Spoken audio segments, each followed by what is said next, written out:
So we're talking about joyous effort, which we have had kind of a lot around here, of shoveling snow out of our partially built, barely built, somewhat built Chenrezig Hall. We've been putting envelopes, letters in envelopes so that we can invite generosity for Chenrezig Hall.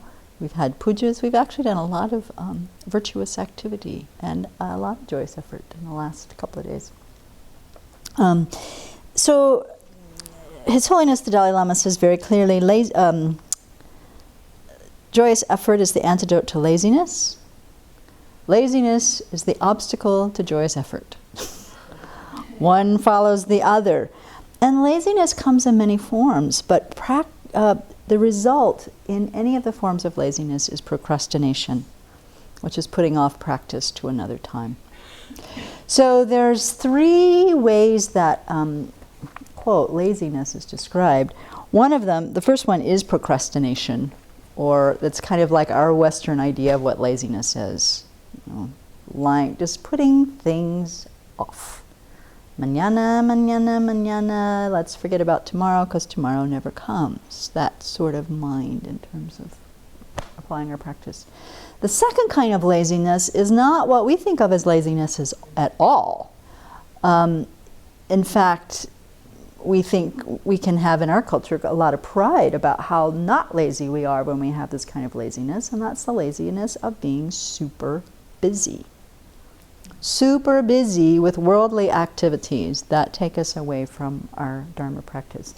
We can even do Dharma activities with a worldly mind, being super busy, that takes us away from our real practice. So this one's a sneaky one to look out for. And then the third kind is also really sneaky. It's the laziness of discouragement. Getting overwhelmed, it's too hard, I can't do it, I'm not enough, the path is too much, the place is too much, this level of the mind of just being overwhelmed by our perception of the external things, which keeps us away from doing our practice. So I wanted to talk first of all about this one of procrastination, or this I'll do it tomorrow laziness. Not that I see so much of that around here, but I think it is quite subtle and sneaky. So if we think about practice, okay, so the thing that's preventing us from doing our practice. So one is the thing that's preventing us from getting to the meditation hall, preventing us from getting to the cushion. These lazinesses apply to that. But practice really means transforming our minds. So at a more subtle level, less about what we do with our body, but what's happening in our minds, these kinds of laziness really go to work. So for example, what I was thinking in particularly where this procrastination thing is when I have an affliction, I'm overwhelmed by my affliction, but I don't want to look at an antidote.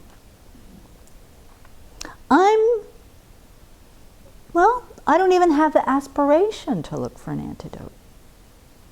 So I think there's a little bit like a preliminary to the antidotes to laziness, and that is looking at some of these qualities of that are important to generate in relationship to joyous effort. So we'll go with these into more detail later, but Shantideva outlines that we need these four to really cultivate this. One is aspiration. The second is stability or steadfastness. The third one is joy. And the fourth is rest. Now his Venerable Children jokes, so we'll go straight to number 4. But before we get to number 4, there's this quality of aspiration. And I think before it even, and this is just me talking now, it's not in the textbooks, but before it matters what is the antidote to procrastination, for example, I have to want to practice. I have to see that there is value in going to that meditation hall. I have to see that there's value in sitting on that cushion.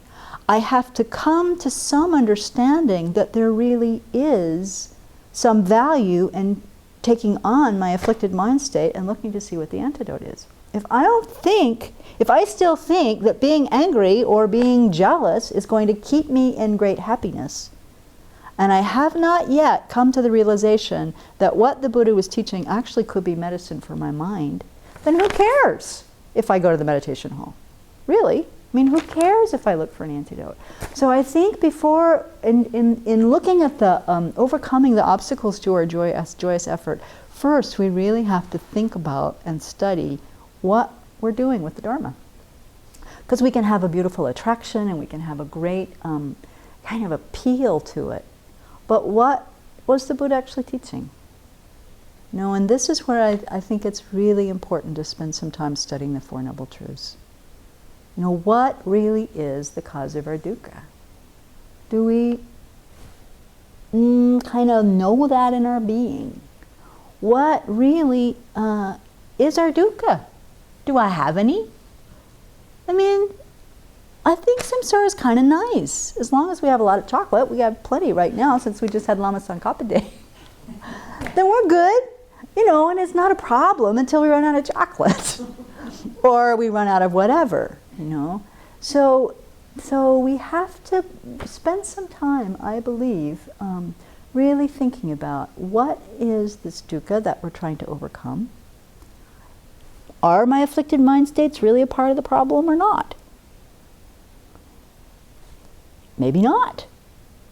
We have to look and find out for ourselves if that's true or not. Am I really creating karma when I'm acting out of my afflicted mind states? I don't know. Do I believe this or not? Is ignorance, or the way I see things kind of innately, the way that I grasp at phenomena and truly existent, is that really true? And if that's really true, well then maybe I have some aspiration to practice. If it's not true, there are easier things to do with your life, actually. So if I come to realize that this may be true, then maybe it's true that these things can cease. And if that's true, then I want to make my mind into the pathways that will take me to liberation. Then I have the aspiration to practice. Then when I'm stuck in procrastination and can't really drag myself there, then meditating on death and impermanence, which is the classic antidote, then it makes sense. Then I put my mind to, oh, I'm going to die. I don't know when I'm going to die. And I'm convinced, actually, that Dharma practice will make a huge effect in my future lives and in my capacity to be able to benefit others. So then I have a big aspiration to go. So the textbook is totally right. You know, Venerable Chödrön has said that death and impermanence is one of the meditations that, for her mind, and this is also true for me, that we do virtually every day to stay fresh and current on why we're here and what we're doing here and what's important and what's valuable.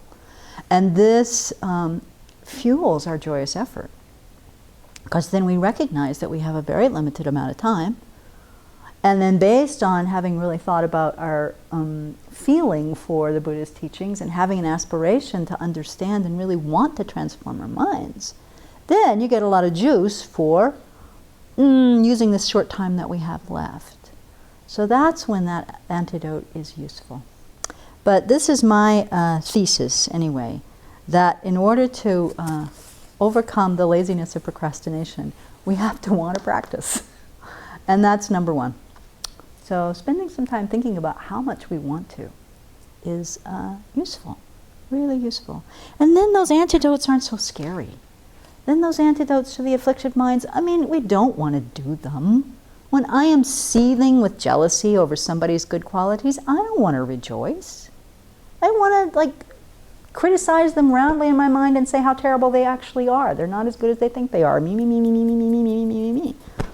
And that's my habit. I don't want to rejoice. But if I can begin to recognize that that stupid mind is making me miserable, oh, well, and I have the aspiration to transform my mind based on my understanding of a little bit of the Buddha's teachings that says it's possible, and the reward is great. All right, I'll rejoice in your good qualities. If it kills me, then, although it looks a little grinchy, that's the beginning of joyous effort. So anyway, that's my remedial talk. We'll get on to more about the antidotes to busyness and our antidotes to discouragement next time.